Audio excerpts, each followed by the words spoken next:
जी तो कैसे हैं आप सब लोग। मेहनत कर में आपका फिर से एक बार हार्दिक स्वागत है।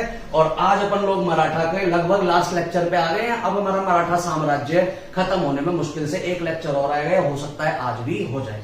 तो मराठा साम्राज्य का लेक्चर नंबर 6 है और मेडाइवल हिस्ट्री के टोटल लेक्चर नंबर 39 पे हम पहुंच गए हैं। अब मराठा साम्राज्य में लास्ट क्लास में हमने समझा था बालाजी बाजीराव के बारे में, जहां पर पानीपत के तीसरे युद्ध ने मराठाओं का सारा मामला खराब कर दिया था। एक बार मैं शुरू से आज रिवीजन करा देता हूं, तब आगे पढ़ना शुरू करता हूं मराठा साम्राज्य को। फटाफट 5 मिनट लगेंगे, हम पूरा रिवीजन कर लेंगे। हमने देखा मराठा साम्राज्य के जो संस्थापक थे वो संस्थापक थे छत्रपति शिवाजी, ठीक है। और शिवाजी का शासनकाल भी अगर हम देखें तो 1530 से इनका जो जन्म हुआ 1530 और 1580 तक ये रहे। फिर उसके बाद इनके बेटे बने संभाजी, और संभाजी का शासनकाल रहा 1580 से 1589 तक। फिर उसके बाद आए राजाराम, शिवाजी के दूसरे बेटे थे। इनका शासनकाल रहा था 1589 से 1600 तक, ठीक है। ये देखो मैं 1500 लिख रहा हूं, ये चलेगा 1600, इसको ठीक करो। 1630 से लेके और इनका जो चला 1680, ये 1680 से 1689 तक इनका कार्यकाल रहा, और इनका 1689 से 1700 तक। इसके बाद इनका एक बहुत छोटा पुत्र था जिसका नाम था शिवाजी द्वितीय, और शिवाजी द्वितीय 1700 से लेके 1707 तक। इतना हमने पढ़ा था। शिवाजी की जो द्वितीय, शिवाजी द्वितीय जो इनकी माँ जी थी, इनका हमने नाम बताया था। इनकी जो माँ थी ताराबाई, उनके और शाहू जी के बीच में 1707 में एक युद्ध हुआ, जिस युद्ध को हमने बोला था खेड़ा का युद्ध। और खेड़ा के युद्ध में शाहू जी जीते, और फिर अगले छत्रपति बने शाहू जी महाराज। और शाहू जी महाराज 1707 से 1748 तक छत्रपति रहे। आखिरी छत्रपति थे शाहू जी महाराज। इनके बाद कोई छत्रपति नहीं बना। क्यों? क्योंकि शाहू जी के समय पेशवाओं की पावर बढ़ने लगी, और सबसे महत्वपूर्ण जो पेशवा बने वो थे पेशवा बालाजी विश्वनाथ। पहले महत्वपूर्ण पेशवा कौन थे? बालाजी विश्वनाथ। हालांकि ये पहले पेशवा नहीं थे, इससे पहले 5 पेशवा और हो चुके थे, लेकिन सबसे महत्वपूर्ण जो पहले पेशवा रहे वो बालाजी विश्वनाथ। इनका शासन कब से कब तक रहा? तो 1713 से 1719। लेकिन उस समय छत्रपति कौन है? शाहू जी। शाहू जी के समय दूसरा पेशवा बना बाजीराव। बाजीराव का कार्यकाल 1720 से 1740। और शाहू जी के समय जो तीसरा पेशवा बना वो बना बालाजी बाजीराव, जिसके बारे में हमने लास्ट क्लास में पढ़ा। और बालाजी बाजीराव का शासनकाल रहा था 1740 से 1761। 14 जनवरी 1761 को एक युद्ध हुआ, पानीपत का तीसरा युद्ध। उस युद्ध में इस बालाजी बाजीराव का बेटा, बालाजी बाजीराव को एक बेटा था जिसका नाम था विश्वास राव। मैंने आपको बताया था पानीपत के युद्ध में विश्वास राव, और विश्वास राव के साथ साथ बालाजी बाजीराव के चाचा का एक बेटा था जिसका नाम था सदाशिव राव भाव। सदाशिव राव भाव, ये दोनों जाते हैं और पानीपत के तीसरे युद्ध में अहमद शाह अब्दाली से मराठी युद्ध हारते हैं। लगभग 30,000 फौजी मराठों के मारे जाते हैं, और सबसे कुशल मराठों का एक सेनापति सदाशिव राव भाव भी इस युद्ध में मारा जाता है। हमने ये भी पढ़ा था कि क्या कारण रहे कि मराठा पानीपत का तीसरा युद्ध अहमद शाह अब्दाली से हारे, जबकि वो इतने पावरफुल थे कि उन्होंने मुगलों को झुका रखा था, अंग्रेजों को झुका रखा था। बाजीराव के समय समुद्री पावर मराठाओं की बहुत बड़ी, लेकिन क्यों वो एक विदेशी अहमद शाह अब्दाली से हार गए थे? कारण क्या था कि मराठे अपने साम्राज्य को विस्तार करने के चक्कर में ये सब भूल चुके थे कि हमें अपने आपसी पड़ोसियों से बात बना करके रखनी चाहिए। वो मराठा साम्राज्य का विस्तार करने के चक्कर में सबसे दुश्मनी मोल लेते गए, सब पे अपराध करते गए, सब पे बिना वजह का नजराना टैक्स लेते गए, जिससे लोकल पब्लिक परेशान हो चुकी थी। राजस्थान में राजपूतों को परेशान किया, गंगा यमुना के इलाके पर उन्होंने जाटों को परेशान किया, पंजाब वाले एरिया में उन्होंने सिखों को परेशान किया, नीचे दक्षिण भारत में उन्होंने निजामों को परेशान किया, मैसूर वाला जो एरिया था वहां पर उन्होंने हैदर अली को मजबूर किया। तो पूरे मराठाओं ने संपूर्ण भारत में एक दूसरे से दुश्मनी ले ली थी। बंगाल के एरिया में उन दिनों अली मुर्शिद खान था, उससे उड़ीसा लेके आ गए। तो मराठों ने अपने इतने दुश्मन पाल लिए थे कि वो सारे दुश्मनों ने कहीं ना कहीं साथ दिया था अहमद शाह अब्दाली का इस युद्ध में, और मराठे अकेले पड़ गए थे। आप कितनी महान शक्ति क्यों ना हो, जब साथ आपके सामने बहुत बड़ा गठबंधन सामने आके लड़ता है तो आपकी हार तय रहती है और मराठे इस युद्ध में हारे। अब हमने यहां तक तो पढ़ लिया था कि बालाजी बाजीराव को जब पता चलता है कि मराठे पानीपत का तीसरा युद्ध हार गए हैं, तो बीमार तो वो वैसे ही रहते थे और फाइनली जुलाई में उनकी मृत्यु हो गई। ठीक है, अब ये जो बालाजी बाजीराव थे, बालाजी बाजीराव, ठीक है, इनका एक बेटा था विश्वासराव, जो पानीपत के तीसरे युद्ध में मारा गया, विश्वासराव, और इनका दूसरा बेटा था माधवराव। जब बालाजी विश्वनाथ की मृत्यु हुई तो उसके बाद जो अगला पेशवा बना वो बना माधवराव। तो याद रखना, जब बालाजी बाजीराव की जब मृत्यु हो गई थी 1761 के युद्ध के बाद, तो जो अगला पेशवा बना वो बना माधवराव।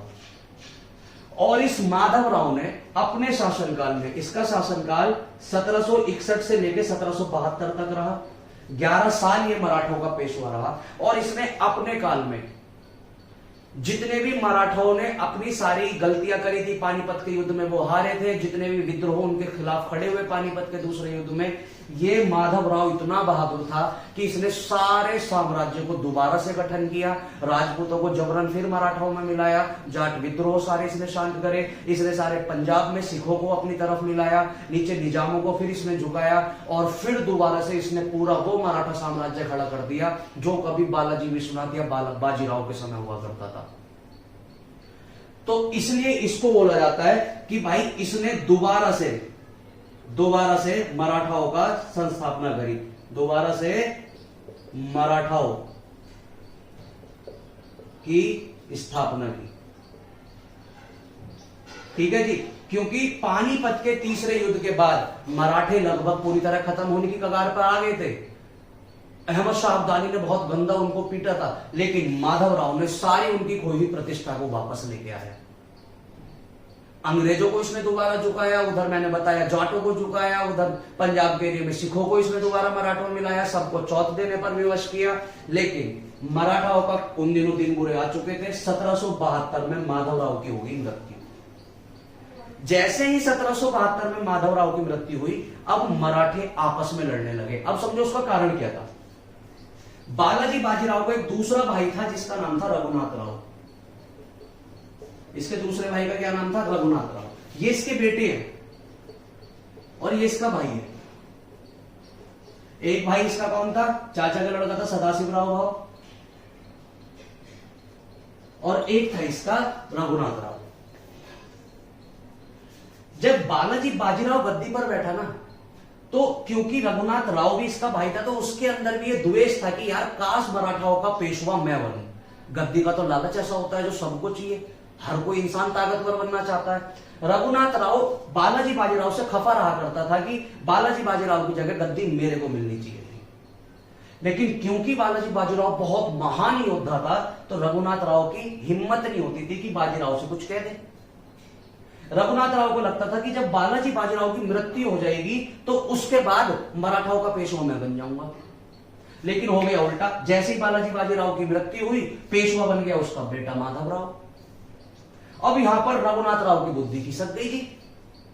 कारण क्या था कि वो गद्दी के लिए सोच रहा था कि बालाजी बाजीराव की मृत्यु के बाद गद्दी पर मैं बैठूंगा, मराठाओं का पेशवा मैं बनूंगा। लेकिन बालाजी बाजीराव के बाद रघुनाथ राव को गद्दी ना दे करके उसके बेटे माधवराव को दे दी गई। अब माधवराव भी बड़ा वीर योद्धा।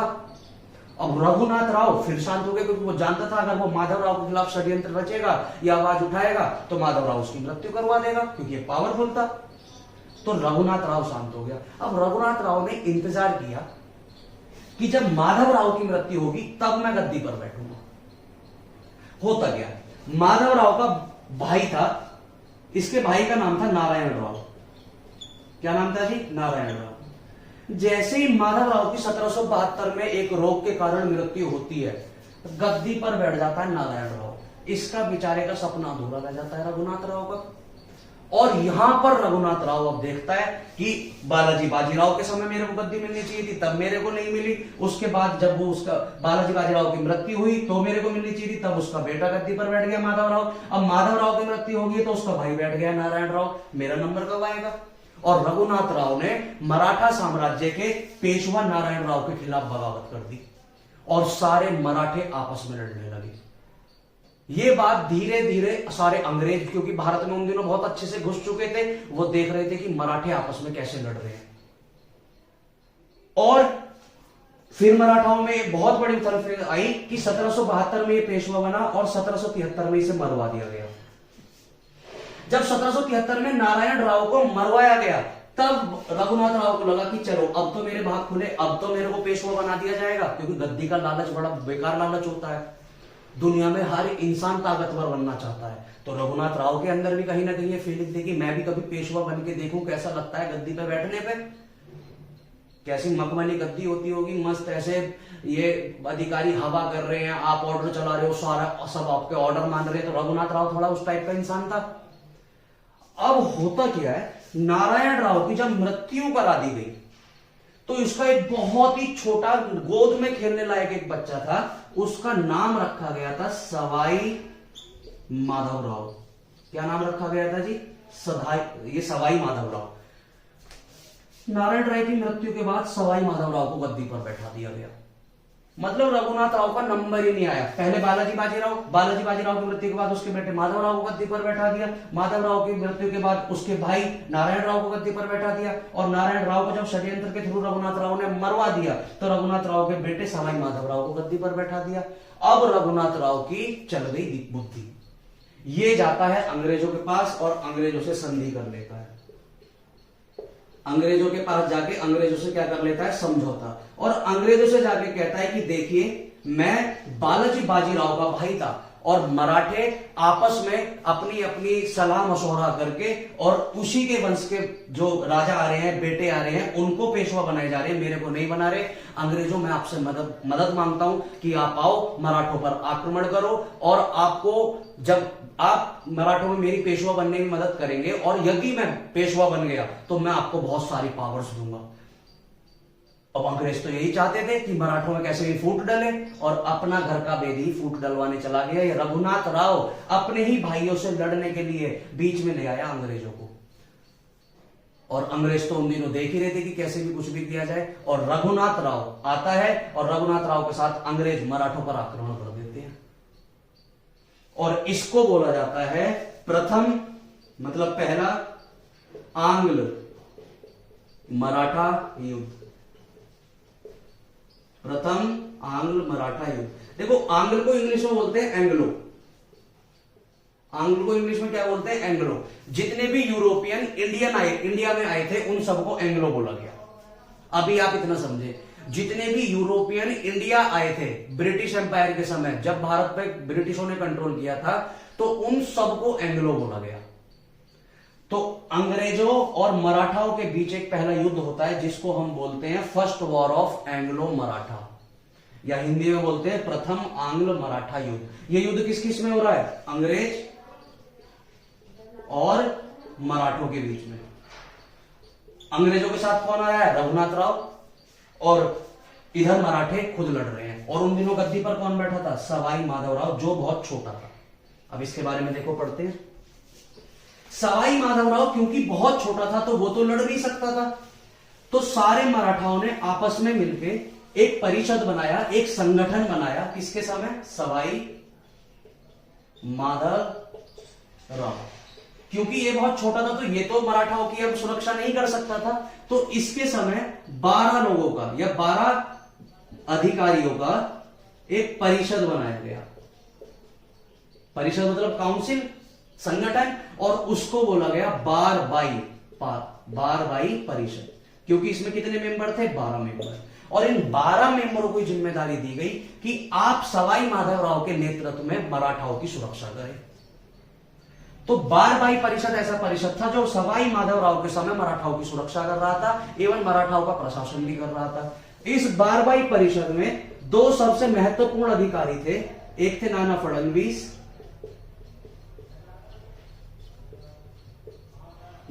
फडणवीस और एक थे महादजी सिंधिया। ये 2 नाम बड़े महत्वपूर्ण थे। एक्चुअली बारबाई परिषद के भी 2 मॉनिटर थे जो पूरे परिषद को चला रहे थे। सिर्फ परिषद को नहीं, पूरे मराठा एम्पायर को चला रहे थे। वो थे नाना फडणवीस और महादजी सिंधिया। अब इनके समय अंग्रेज अटैक करते हैं और अंग्रेज जब अटैक करते हैं तो ये अटैक जो होता है किस किस में, वो मैंने बताया, प्रथम आंग्ल मराठा युद्ध किस किस के बीच में हो रहा है, तो अंग्रेजों के बीच में, और अंग्रेज किससे लड़ रहे हैं, मराठों से। ठीक है जी, ये युद्ध होता है और इसमें सूरत की संधि की जाती है। क्या की जाती है जी, सूरत की संधि। मराठे एक संधि करते हैं इस युद्ध में, किससे, अंग्रेजों से। कारण क्या होता है कि इन दिनों अंग्रेज इतने पावरफुल थे कि मराठाओं को मजबूरन समझौते करने पड़े। अब देखो, अगर आप नक्शे से समझो तो ये थी मराठाओं वाली जगह। ठीक है, तो मराठाओं में जो नाना फडणवीस थे वो इस वाले एरिया को कंट्रोल कर रहे थे, और जो महादजी सिंधिया था वो चला गया उत्तर भारत को कंट्रोल करने। तो कई बार पूछा जाता है कि महादजी सिंधिया कौन से भारत का नेतृत्व कर रहे थे, तो उत्तर भारत का। नाना फडणवीस कौन से मराठा एम्पायर को देख रहे थे, तो इस वाले एरिया को। अब जब महादजी सिंधिया यहां पर जाकर कंट्रोल कर रहा था चीजों को, मराठा साम्राज्य की क्षेत्र विस्तार कर रहा था, तो उसको रियलाइज हुआ कि यार नाना फडणवीस बैठे हैं यहां पर और वो धीरे धीरे सारे मराठाओं का भरोसा जीत लेंगे। मैं तो यहां पर हूं तो मेरा तो खाना खराब हो जाएगा। पेशवाओं का सबसे भरोसेमंद इंसान मैं होना चाहिए, लेकिन उन दिनों पेशवा का सबसे भरोसेमंद इंसान कौन थे, नाना फडणवीस। और महादजी सिंधिया के अंदर एक गलत आइडियोलॉजी बैठी और धीरे धीरे धीरे धीरे सबसे पहले महादजी सिंधिया ने उत्तर भारत में आगरा के आसपास गोलों का बारूद बनाया, गोलो तोपों का बारूद बनाया बहुत अच्छे से, और बहुत सारे तोपखाने बनाए और बहुत सारे एम्यूनिशन के साथ, गोला बारूद बंदियों के साथ। और तो और इसने पुर्तगाली और अंग्रेजों से समझौते करे, उनकी मिलिट्री ली और एक बहुत भारी मिलिट्री के साथ ये पहुंच गया कहां, दिल्ली। और दिल्ली में जाके इसने मुगलों को अपने अधीन कर लिया महादजी सिंधिया ने। और मुगलों को अधीन करने के बाद मुगल की आर्मी भी उसने अपने में मिला ली, और धीरे धीरे महादजी सिंधिया नाना फडणवीस के खिलाफ षड्यंत्र रचने लगा। आपस में फूट डल रही है, आप देख रहे हो बाहर वाले किसी इंसान को काम करने नहीं पड़ रहा, ये आपस में फूट डल रही है। दो भाई आपस में लड़ने लगे और इसका मजा बाकी के लोग लेके चले गए। अब नाना फडणवीस और महादजी सिंधिया, अब नाना फडणवीस को खास नहीं पता था कि महादजी सिंधिया मेरे खिलाफ दिल्ली में बैठ के षड्यंत्र रच रहा है। उसे नहीं पता था कि मराठे धीरे धीरे धीरे धीरे अब बिल्कुल अपने विलुप्ति पे आ चुके हैं और अंग्रेज जो है वो एक बहुत ही तगड़े युद्ध की हम पर तैयारी कर रहे हैं। इसी बीच क्या होता है कि नाना फडणवीस की भी और महादजी सिंधिया की भी मृत्यु हो जाती है, करा दी जाती है, हो जाती है, उस पर टिप्पणी है, डिबेट है। लेकिन इसी बीच नाना फडणवीस और महादजी सिंधिया की मृत्यु हो जाती है। महादजी सिंधिया की मृत्यु होती है 1800 में और इसकी मृत्यु होती है 1794 में। जैसे ही इन दोनों की मृत्यु हो जाती है, मराठा साम्राज्य अपने आप खत्म। रीजन क्या है? क्योंकि सवाई माधवराव तो बहुत छोटा था, इसके बस की तो था नहीं प्रशासन चला सके, मराठाओं की सुरक्षा कर सके। मराठाओं की सुरक्षा कर रहे थे नाना फडणवीस और महादजी सिंधिया, और इनकी हो गई मृत्यु। जैसे ही इनकी मृत्यु हुई, उधर अंग्रेज पूरा आंख गड़ाए बैठे थे कि कब हम पे राइट टाइम आए और कब हम बहुत तेज गति से मराठाओं पर आक्रमण करें और पूरे मराठा साम्राज्य को खत्म कर दें। जैसे ही नाना फडणवीस और महादजी सिंधिया की मृत्यु हुई, मराठों ने पूरी तरह अपना वर्चस्व खो दिया और अंग्रेजों ने बहुत तीव्र गति से मराठाओं पर आक्रमण किया और माधवराव की मृत्यु हो गई। माधवराव की मृत्यु के बाद अगला जो आखिरी इसमें ये बना, वो बना शिवाजी द्वितीय। आखिरी पेशवा जो बना वो कौन बना जी? शिवाजी द्वितीय कह रहा हूं, बाजीराव द्वितीय। आखिरी पेशवा कौन बना? बाजीराव द्वितीय। बाजीराव द्वितीय के समय दूसरा आंग्ल मराठा युद्ध हुआ, दूसरा आंग्ल मराठा युद्ध। और बाजीराव के समय अंग्रेजों ने फाइनली तीसरा इन पर आक्रमण किया, जिसको जाना जाता है तीसरा आंग्ल मराठा युद्ध। और तीसरे आंग्ल मराठा युद्ध से पूरे मराठा साम्राज्य पर कंट्रोल कर लिया अंग्रेजों ने और बाजीराव द्वितीय को गद्दी से हटा के उसे अपना पेंशन भोगी बना दिया कि आज के बाद से आप यहां से हटो, मराठाओं का पूरा प्रशासन हम संभालेंगे और जितना आपको पैसा चाहिए हम आपको पेंशन भोगी बना देते हैं, आपको पेंशन के रूप में देंगे। और पेंशन भोगी बना के बाजीराव द्वितीय को तख्त से उतार दिया गया। मराठा साम्राज्य में जो एक बहुत ही बड़ा ओहदा था पेशवाओं का, तीसरी संधि के तहत, तीसरे आंग्ल मराठा युद्ध के तहत अंग्रेजों ने पेशवा का पद समाप्त कर दिया और पद समाप्त करने के बाद मराठाओं का अंत हो गया। और इसी में हम आगे पढ़ेंगे कि बाजीराव द्वितीय का एक दत्तक पुत्र था, मतलब गोद लिया पुत्र, जिसको हम आगे देखेंगे नाना साहब के नाम से। यही नाना साहब 1857 की क्रांति में मराठाओं की तरफ से लड़ रहे थे। कारण क्या था कि अंग्रेजों ने एक इनसे ट्रीटी करी थी तीसरे आंग्ल मराठा युद्ध में कि बाजीराव द्वितीय को इन्होंने पेंशन भोगी बना दिया था कि अब हम आपको पेंशन दिया करेंगे महीने की, आप सिर्फ पेंशन लो लेकिन प्रशासन हम संभालेंगे। धीरे धीरे अंग्रेज मराठाओं का प्रशासन संभालने लगे। मराठाओं के लोगों को अब अंग्रेज देखने की आदत हो गई। अब धीरे धीरे उनका मराठाओं से लगाव टूटने लगा। धीरे धीरे मराठा की जनता जितनी भी थी वो अपने पेशवाओं को भूलती गई। जैसे ही अंग्रेजों को लगा कि अब पेशवाओं से जनता का कनेक्शन टूट चुका है, उन्होंने जितने भी पेशवा थे या जितने भी मराठा के कभी जो पेशवा हुआ करते थे सबको पेंशन देना बंद कर दिया। और नाना साहब ने 1857 की क्रांति में इसीलिए भाग लिया था अंग्रेजों के खिलाफ क्योंकि अंग्रेजों ने नाना साहब की पेंशन को बंद कर दिया था। वो हम आगे पढ़ेंगे, ठीक है जी। तो समझे हमने क्या क्या पढ़ा। हमने देखो पेशवाओं के बारे में आज पढ़ा, थोड़ा सा ये है ऐसा। सबसे पहला पेशवा महान हुआ बालाजी विश्वनाथ। अब देखो देखते हैं बालाजी विश्वनाथ। बालाजी विश्वनाथ का शासनकाल रहा है 1713 से 1719। इनके समय मेन क्या क्या था देखो, खेड़ा के युद्ध में इनकी अहम भूमिका थी क्योंकि खेड़ा के युद्ध में इन्होंने ही छत्रपति शाहू जी को मनवाया था। खेड़ा के युद्ध में अहम भूमिका। साथ में ये फर्रुखशियर से मैग्ना कार्टा लेके आए कि मराठे क्या है, स्वतंत्र हैं। और तो और इन्होंने तख्ता पलट करवाने में भी सैयद बंदरों की मदद करी थी। इनके बारे में ये 3 चीज याद रखनी है। उसके बाद आया बाजीराव। दूसरा महान पेशवा कौन आया, बाजीराव, जिसका शासनकाल 1720 से 1740 तक। इसने अपने समय में बुंदेलखंड पर जाता है। ये बुंदेलखंड पे मोहम्मद खान बंगा से आक्रमण करता है, उसको बाद मस्तानी के लिए जीत के आता है। मस्तानी से शादी होती है। मस्तानी के जो पिताजी थे छत्रसाल बुंदेला, इसको 4 जागीर देते हैं, कालपी सागर, झांसी और हृदयनगर। इसके बाद बाजीराव पूरे मालवा वाले एरिया पे, राजस्थान वाले एरिया पे जीत लेता है और समुद्री एरिया में पुर्तगालियों को हराता है और जंजीरा द्वीप में सिद्धियों को मारता है बुरी तरह। मुगलों पर जाके अटैक करता है। ये सब बाजीराव के बारे में हमने पढ़ा। निजामों से जाके मुंगी सिद्ध गांव की संधि करता है, वो चीज ध्यान रखना। उसके बाद आया तीसरा पेशवा बालाजी बाजीराव।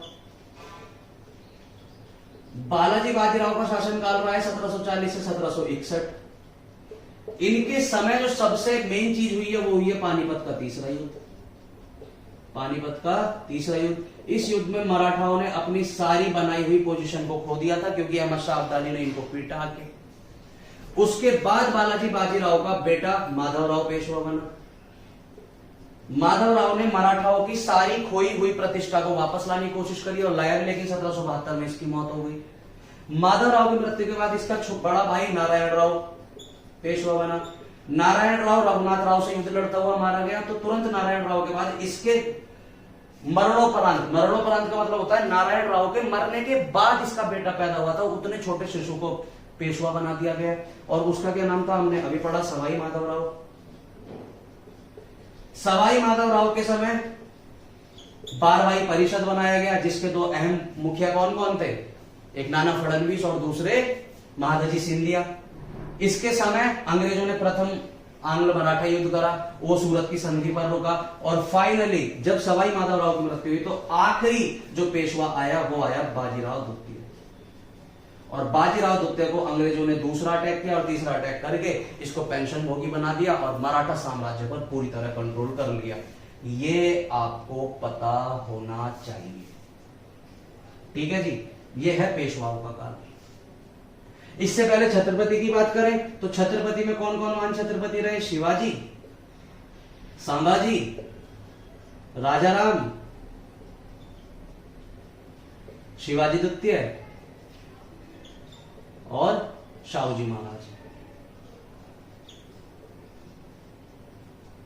ये थे छत्रपति और ये थे उन छत्रपतियों के पेशवा।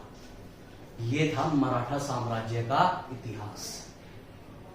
ठीक है जी, होपफुली आपको ये वीडियो समझ आई होगी। पूरा मराठा साम्राज्य हमारा कंप्लीट हो गया। अब हम नेक्स्ट लेक्चर में मराठा साम्राज्य की प्रशासनिक व्यवस्था क्या थी, राजस्व व्यवस्था क्या थी, क्या कारण रहे कि मराठे डूबे, कि एक समय पूरे संपूर्ण भारत पर अपना कब्जा करने वाला इतना विशाल साम्राज्य कैसे एक युद्ध से हारा, उसको हम समझ लेंगे और फिर हमारा फाइनली मराठा साम्राज्य कंप्लीट हो जाएगा। ठीक है जी, चलिए, थैंक यू।